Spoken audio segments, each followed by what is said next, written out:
On a certains clients, ils ont dû être hackés pour que, après coup, ils se disent, en fait, ça peut arriver et finalement, ça valait le coup de le faire. Alors, automatiser, c'est bien, mais il faut savoir pourquoi on le fait. Et en plus, avec l'automatisation, le risque, c'est que si on automatise quelque chose qui va pas, on va encore plus vite droit dans le mur.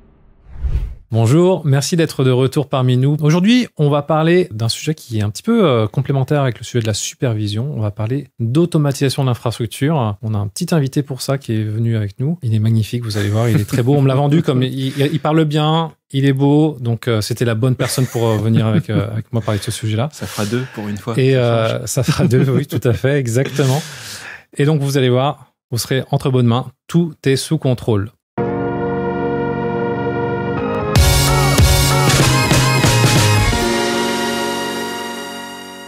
Donc, nous avons avec nous Alexandre Brianceau. Alexandre, bonjour. Bonjour Vincent. J'espère que tu vas bien. Ouais, ça va. On t'a mis à l'aise, ça va? C'est super. Le petit verre on est d'eau, bien donc, accueillis ici. On est bien accueillis.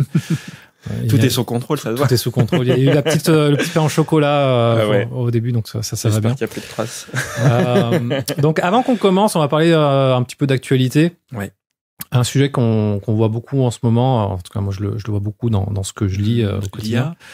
Il y a l'IA et puis effectivement il y a quelques semaines maintenant il y a DeepSeek qui est apparu, une entreprise chinoise qui a différents modèles d'intelligence artificielle dont un LLM. Et ça fait beaucoup de bruit parce que prétendument c'est beaucoup moins cher à entraîner et donc beaucoup moins cher à exploiter aussi que les modèles préexistants comme tout ce que fait OpenAI. Et puis il y a le côté aussi la Chine, donc géopolitique, Chine, États-Unis, etc. Carrément, ouais. Et il y a un dernier point, et ça c'est moi, ce que je trouve assez intéressant, c'est que c'est open source aussi.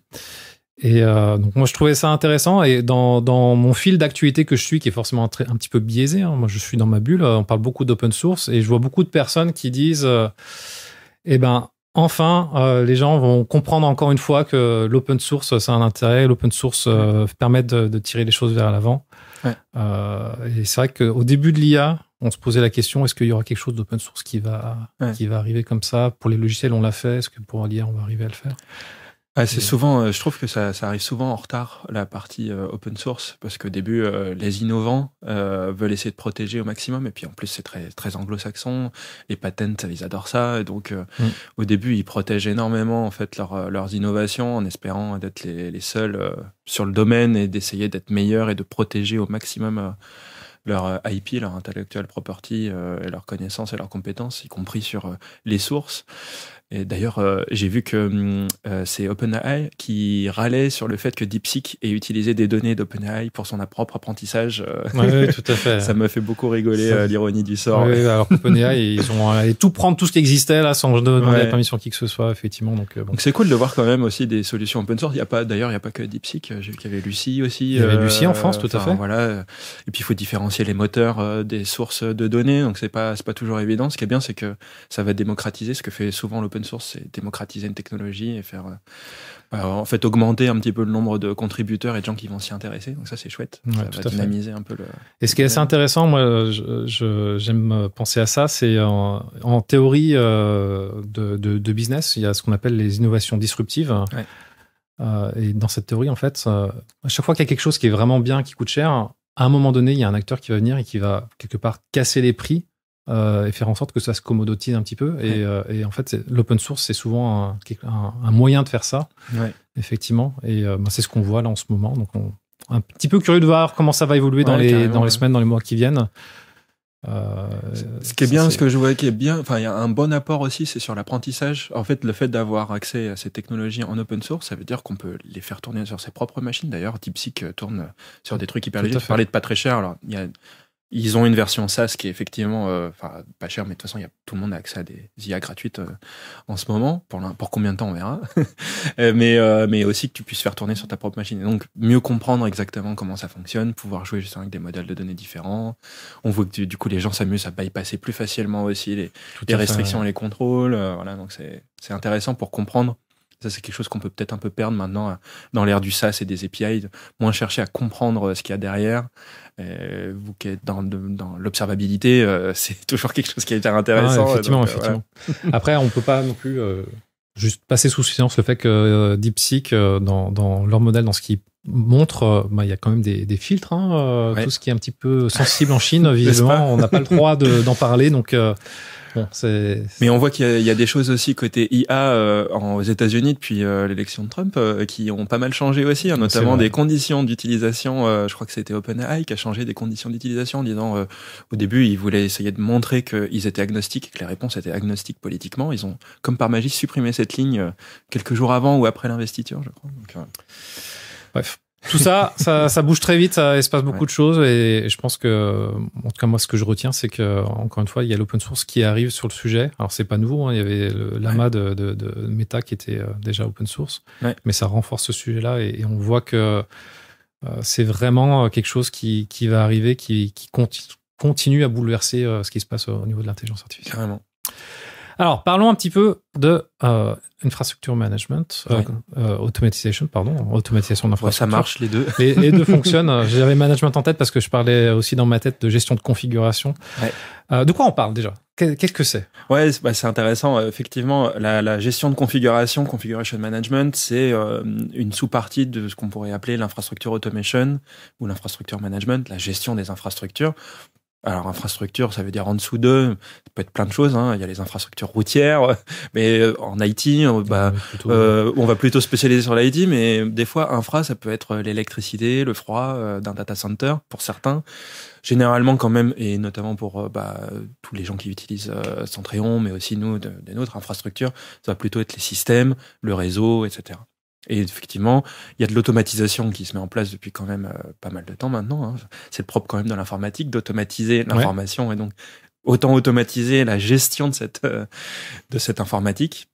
Et donc cette sous-partie-là, c'est la gestion de configuration. Le but, c'est de gérer les configurations des machines, donc tout simplement les fichiers de configuration, les logiciels qui sont installés, les utilisateurs, tout ce que peut faire un administrateur système sur un système.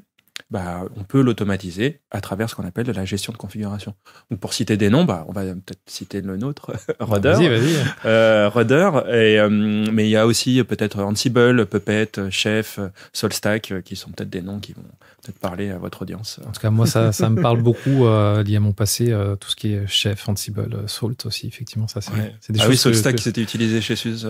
Tout à fait, c'était utilisé chez SUSE. Et alors là, ça c'est intéressant d'ailleurs parce que je vais rentrer un petit peu là-dedans. Personnellement, donc là, je suis très biaisé par encore une fois ce que j'ai pu faire par le passé. Quand je pense à des choses de gestion de configuration, configuration management, je pense à effectivement Chef, Ansible, Puppet, Salt, etc. Je vois bien effectivement l'automatisation, la configuration, et on va un petit peu converger vers une configuration qui est stable. Là, je pense qu'il peut y avoir une notion de conformité, effectivement, on en parlera peut-être. Par contre, moi, dans ma tête, quand je pense à ça, je pense pas à cette notion de gérer un parc. Et c'est vrai que après, quand je pense plutôt à Rudder, je pense à SUSE Manager, je pense à Spacewalk aussi, donc encore des noms qui viennent d'un certain temps pour Satellite pour les gens qui utilisent Red Hat. Satellite pour les gens qui utilisent Red Hat, effectivement. Moi, ça me fait plus penser à la gestion d'un parc informatique, et je vois ça comme deux mondes un petit peu distincts, alors qu'en fait, pas forcément, pas vraiment. Ouais, c'est relié. De toute façon, l'objectif, c'est de pouvoir appuyer les équipes IT opérationnelles dans la gestion de leur système d'information avec des finalités qui vont être plus ou moins différentes. Dans la gestion de parc, on va plutôt s'intéresser à lister, inventorier les choses et éventuellement automatiser notamment des informations, des variables, des choses comme ça. On va avoir tout ce qui est patch management, qui est quand même un domaine un peu à part, et notamment la gestion des repos, des paquets, que ce soit WSUS pour les gens Microsoft, Satellite, etc. Et donc on a aussi toute une partie gestion de configuration qui là est plus sur le savoir-faire de la gestion des systèmes en tant que tel, notamment sur les machines. D'ailleurs, la plupart du temps, on a quand même beaucoup de systèmes qui sont sur agents. Ansible fait un peu exception, entre guillemets, et c'est lui qui a un peu bouleversé les choses, parce que Puppet, Solstack, tout ça, ont rajouté des agentless après derrière. Juste pour qu'on explique, sur agent, c'est-à-dire qu'il y a quelque chose qui tourne sur la machine. Exactement. Un agent, du coup, c'est un logiciel qui va tourner. En fait, on va splitter entre les deux, entre le serveur central, qui va être un peu le cerveau de commande, la tour de contrôle, et puis des agents. Donc on va en fait avoir des agents sur les systèmes, ce qui va permettre de pouvoir faire du mode pull et pas que du mode push, contrairement à du sans agent. Ce qu'on a peut-être plus l'habitude de faire sans agent, notamment en supervision, ça peut être assez fréquent, même si en fait il y a les deux depuis maintenant très longtemps quand même. L'objectif, c'est de pouvoir avoir une certaine scalabilité. Aussi permettre de pouvoir avoir des gestions de flux réseau assez différentes en fonction des écosystèmes. En termes de performance, c'est pas mal aussi, puisque ça veut dire qu'on désolidarise un peu une partie des calculs. Et puis surtout, on va avoir aussi pas mal d'appels système. Ça, c'est une particularité qu'on a en gestion de conf, donc la gestion des configurations. On ne fait pas de l'exécution de commandes, c'est-à-dire que si on reprend des outils, par exemple, de sécurité ou de supervision, on est capable de pouvoir exécuter des commandes. Souvent, c'est ce qu'on m'a dit. Ouais, moi, je peux déjà faire ça avec Centréon, je peux déjà faire ça avec Qualys, etc. Faire du patch management. Quand on regarde, c'est souvent de l'exécution de commandes simples, des appels bash. Des outils de gestion de conf comme le nôtre, on fait des appels système. Et en fait, on développe toute une partie interface système pour que ça soit optimisé. Et pourquoi ? Parce que nous, notre but, c'est de chercher l'idempotence. Donc, en fait, de fournir ce qu'on appelle une gestion d'état cible. On va pas dire installe-moi le logiciel Centréon. On va dire assure-moi que Centréon est bien installé et potentiellement à une certaine version. Et ensuite, c'est le système qui lui va s'occuper de dire il faut que je l'installe ou au contraire il faut que je le désinstalle ou que je le mette à jour, juste parce que lui va chercher à atteindre l'état cible à tout moment. La notion d'idempotence est quand même très importante dans tout ce qui est gestion de configuration. Effectivement, c'est vraiment un élément clé. C'est crucial, et notamment en termes d'approche, quand on commence à faire de la gestion de configuration, pour de vrai, parce qu'Ansible peut faire de la gestion de configuration, c'est pas son cœur de métier d'origine, mais il faut quand même avoir l'état d'esprit de dire ce qu'on vise, c'est un état cible. C'est pas une suite d'exécution de commandes, sinon c'est impératif, et donc c'est beaucoup de risques d'erreur, la moindre erreur possible. Son traitement est compliqué et donc potentiellement votre playbook il va échouer. Et voilà. Quand on fait de la gestion de configuration, c'est pas du tout cette vision-là des choses. Et pour reboucler peut-être sur la partie conformité, d'où le fait que j'allais faire effectivement. Tu me dis on atteint notre état cible. Moi ça me fait penser à conformité. Effectivement, on veut qu'un système soit conforme à la cible d'une certaine façon. Complètement. Donc vas-y. Du coup c'est bien, c'est intéressant que tu le dises. Nous du coup c'est pour ça qu'on a créé Rudder, et pour l'instant à ce stade on est toujours les seuls à avoir vraiment cette vision là. Une fois qu'on l'a, ça paraît complètement explicite et naturel de voir du coup la gestion de configuration comme de la mise en conformité, puisqu'on parle d'état cible. L'objectif c'est de savoir si on a bien atteint notre cible, si les machines sont bien configurées, si ma politique de sécurité est bien appliquée, si mon poller Centréon est bien là, etc., etc. Et donc du coup, on peut le voir d'un point de vue métier, entre guillemets, de se dire est-ce que ma machine est bien conforme à l'état attendu de cette machine-là. Et donc cette vision de conformité, elle est intéressante parce qu'en fait, elle va dépasser l'aspect technique des choses en essayant de plutôt se rendre compte sur la finalité de ce qu'on fait. Quand automatiser, c'est bien, mais il faut savoir pourquoi on le fait.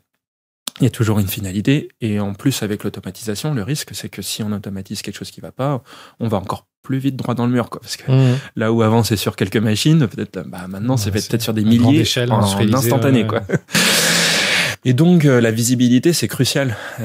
C'est crucial parce que du coup on a besoin de pouvoir avoir nous on appelle ça feedback loop. Donc j'ai pas trop d'acronyme français, d'explication en français sur la feedback loop, mais c'est un retour. Boucle rétroactive, mais je trouve que ça parle pas beaucoup plus. Effectivement, un retour concret pour savoir ce qui se passe. Je pense que ça va forcément parler pour ceux qui font de la supervision, parce que c'est tout le but de la supervision. Mais en infrastructure automation, c'est pas forcément le cas. La plupart des gens, leur but, c'est de déployer vite, simplement, et pas forcément d'avoir une visibilité sur leur infrastructure. Et donc voilà, nous on a créé Rudder pour à cette occasion-là, c'est pour donner justement ce feedback de visibilité qu'on a appelé conformité. Et ces dernières années, très orienté sur la sécurité, parce que la visibilité des infrastructures système, ça parle beaucoup dans ce domaine-là. Effectivement. Donc là, ce que je trouve très intéressant dans ce que tu dis, c'est vraiment ce côté... il y a de l'automatisation, c'est industrialisé, effectivement, c'est à très grande échelle, donc c'est performant, etc. Et c'est là où je fais le lien avec la supervision, c'est effectivement ce côté visibilité. C'est une façon de superviser ta configuration elle est bien faite. Ouais. D'accord. C'est pas la supervision au sens où on l'entend chez Centréon, on va s'assurer que le système tourne bien, etc. Et qu'il est performant. Mais c'est sur la notion de configuration, effectivement, que c'est conforme. Et Et donc là, t'allais effectivement sur le sujet de la sécurité, et je trouve ça assez intéressant parce que c'est toi qui m'en parlais un petit peu avant. Il y a cette notion de maintien en conditions de sécurité. Ouais. Donc on connaît maintien en conditions opérationnelles, hein, ça c'est assez classique. Maintien en conditions de sécurité, c'est un petit peu, c'est pousser ça plus loin d'une certaine façon. Ouais, c'est ça. Le MCO, MCS, effectivement, maintien en conditions opérationnelles, maintien en conditions de sécurité. Alors ça, par contre, c'est à l'inverse. C'est des acronymes qui n'existent pas beaucoup en anglais. J'ai pas retrouvé énormément de ce côté-là. Je pense qu'il y a un côté procédé industriel, un savoir-faire peut-être français qui fait que l'informatique a toujours été très industrielle, beaucoup poussée depuis longtemps avec le plan calcul, Bull, etc. en France. Donc je pense qu'il y a beaucoup de recherches aussi. Tu montres ton âge quand tu parles de ce genre de choses. Ouais, je suis désolé. Ouais. Ou ta culture, si on veut faire croire que tu es jeune. Mais j'ai bossé chez Bull à l'époque où ça existait encore. Enfin, dans le sens quand c'était le Bull de l'époque. Le Bull d'une certaine époque. Ouais. Et du coup, c'est vrai que le maintien en conditions opérationnelles, c'est quelque chose qui parle quand même pas mal, surtout quand on fait de la prod. Je trouve qu'en France, on a une excellente culture de la prod, ce qui est chouette, parce que en fait, c'est se souvenir que l'informatique a une finalité. On fait pas juste joujou avec des trucs technologiques rigolos. On n'a pas qu'un lab. À un moment donné, le lab devient une prod, en tout cas en entreprise, généralement. Et donc le maintien en conditions opérationnelles, ça marche bien. Et la partie sécurité, MCS, du coup, c'est le même principe en fait. C'est le maintien en conditions de sécurité. Donc on va définir des standards de sécurité, soit qui viennent de l'externe. Par exemple, il y a des normes, ISO 27001, Secnum Cloud, etc. Et puis on va avoir des fois plutôt sa propre politique de sécurité. Parfois c'est celle qu'on va appliquer à un prestataire, etc., etc. Et donc le but c'est de dire ok, mais j'ai besoin de pouvoir assurer la maintenance de ces conditions de sécurité à titre préventif pour venir faire ce qu'on appelle de la défense en profondeur et d'être proactif en fait sur les risques de sécurité. Donc, concrètement, est-ce que tu as un exemple typiquement, par exemple, on pourrait imaginer que un maintien en conditions de sécurité, ça se fait tout seul parce qu'on a déployé un outil magique, par exemple un EDR, qui va venir vérifier ces configurations-là. Pourquoi pas? Mais en fait, derrière, vous le savez très bien, vous aussi, dans la partie observabilité, que ce n'est rien si jamais derrière, il n'y a pas un traitement de ces informations-là qui sont faites. Donc, si on maintient pas les conditions de sécurité, c'est-à-dire si on s'assure pas qu'il n'y a pas des faux positifs, si en fait on a bien couvert l'ensemble du périmètre qu'on avait prévu. On a une nouvelle machine, est-ce que le DR est bien installé dessus? Comment on fait pour s'assurer qu'il a été effectivement bien installé dessus et qu'il tourne bien en permanence? Ça, c'est des questions qu'on peut se poser, d'ailleurs dont les réponses peuvent se retrouver avec la supervision, parce qu'on pourrait se dire très bien, alors je vais regarder si jamais tel port ou tel service est en cours d'exécution sur système. Nous, côté gestion de configuration, on va faire ça aussi, avec une partie où on va déployer si jamais ça l'est pas, et on va venir regarder aussi les configurations plus précisément, si les processus sont bien exécutés, relancer le service si jamais ça manque, si jamais il fonctionne pas, et donc pouvoir corréler en fait toutes ces données-là les unes aux autres pour s'assurer que la sécurité est bien maintenue sur les systèmes. Et je t'interromps ici parce que je pense que le premier réflexe de personnes quand on parle de maintien en conditions de sécurité, si on n'a jamais entendu ça, c'est de se dire là il y a un patch de sécurité, il faut qu'il soit installé sur les machines. Alors effectivement c'est un élément qui fait partie. Mais l'exemple que tu viens de donner, il est révélateur. Il y a beaucoup d'autres choses, effectivement. C'est s'assurer que c'est bien configuré comme il faut. Il y a les bons services qui tournent. Les services sont configurés comme il faut. Il y a peut-être pas tel ou tel service qui tourne. Et puis, il y a les parties métiers, il y a les humains qui sont derrière. Enfin, on sait à quel point... D'ailleurs, il y a beaucoup d'attaques par le MFA, donc les systèmes d'authentification à multiples facteurs. Là, c'est technique, mais aussi humain, en fait, derrière. Les attaques par IA, enfin, on voit tous, justement, parler d'IA en actualité, mais maintenant, c'est utilisé aussi pour faire du phoning et des arnaques au président avec IA, avec des capacités de réflexion, des bons accents, bref, c'est incroyable. Donc oui, ça couvre beaucoup de choses. En sécurité, la sécurité, c'est l'affaire de tous, et en même temps, c'est bien qu'il y ait aussi un contrôle qui soit fait à part par le RSSI, son équipe de sécurité, dédié au contrôle et à l'audit que tout est bien conforme par rapport à la gestion de risque. Et eux, on va vraiment avoir une vision très risque. En tout cas, c'est la façon dont moi je le perçois de nos utilisateurs et de nos clients. Mais finalement, la sécurité, on va le retrouver chez tout le monde. D'ailleurs, on parle souvent de DevSecOps quand même depuis pas mal de temps. Et l'objectif, c'est de retrouver la sécurité dans tous les pôles, dans toutes les échelles. Toi qui es CTO, tu dois parler de sécurité, et pourtant t'as personne de dédié sécurité. Enfin si, en l'occurrence, pour le coup, oui, mais bon. Mais d'autant plus que en fait c'est relié quand même, et c'est pas que dans ton pôle sécurité. Oui, c'est transverse. Je pense qu'il y a plus personne à convaincre à ce sujet-là aujourd'hui, et tant mieux. D'ailleurs, l'ANSSI a fait un super boulot depuis 15 ans là-dessus.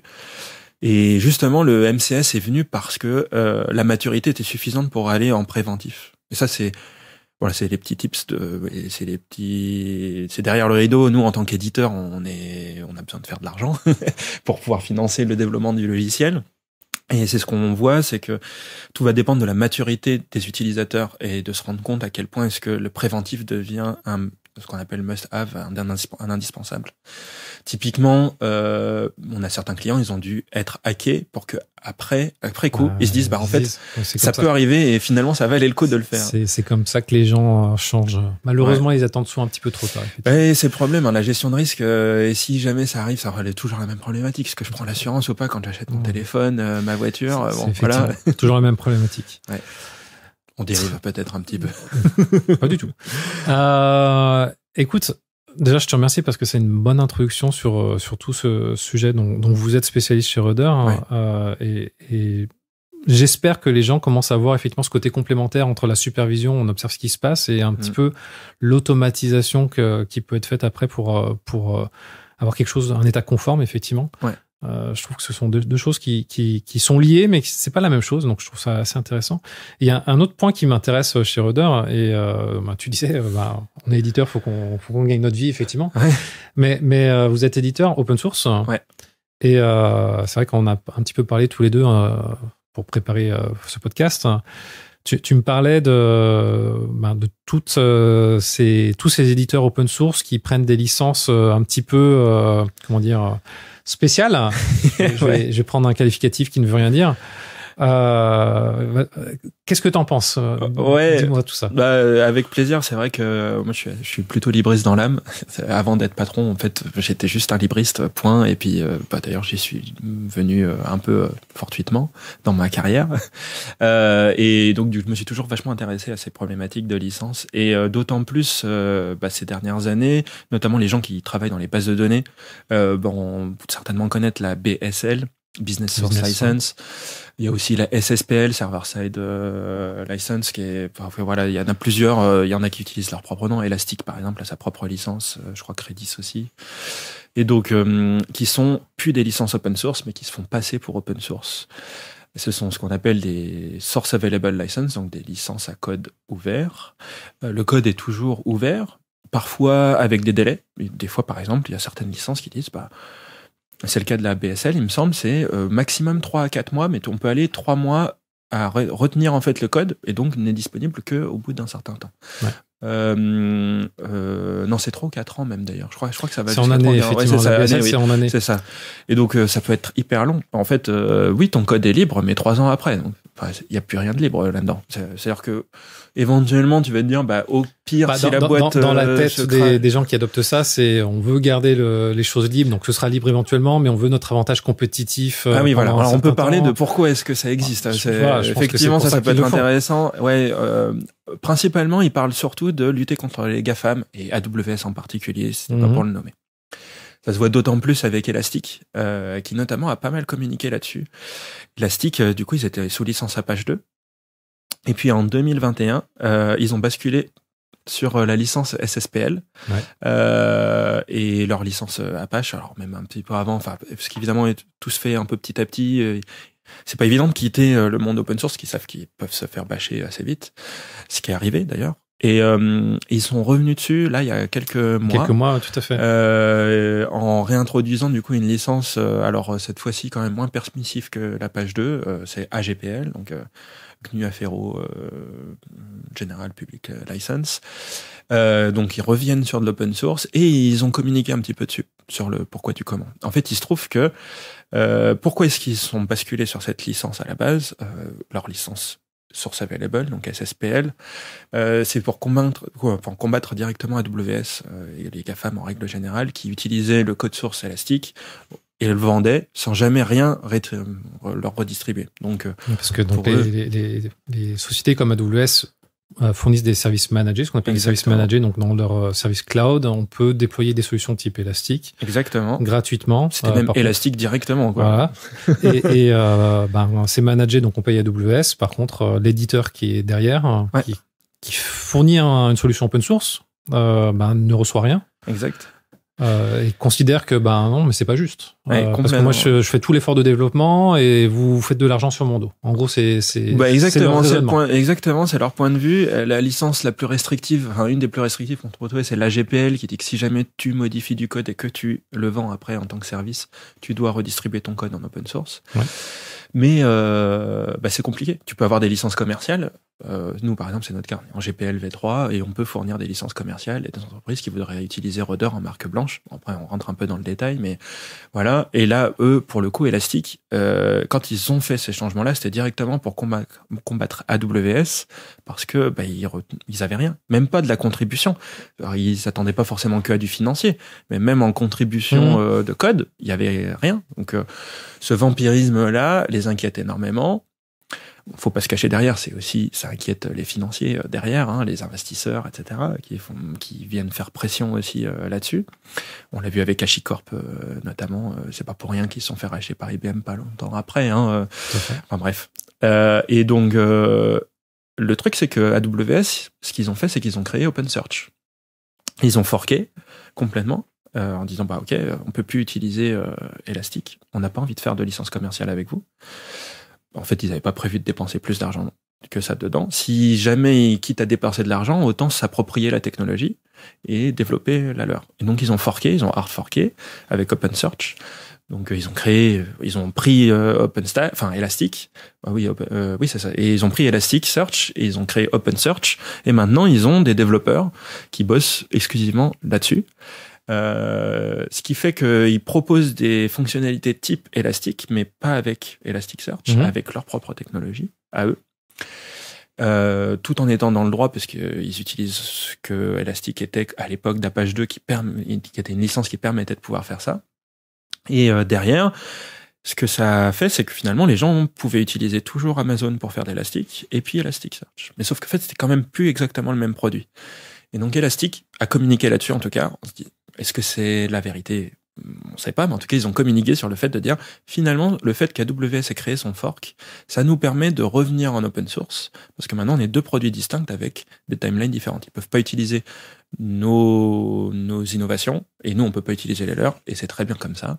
Et finalement, l'équilibre est gardé, et on reprend un avantage concurrentiel avec nos propres offres élastiques, et donc on peut re-open sourcer pour revenir dans l'open source. Ils ont quand même changé de licence au passage pour éviter que ça se repasse d'une certaine façon, AGPL, même si c'est en AGPL.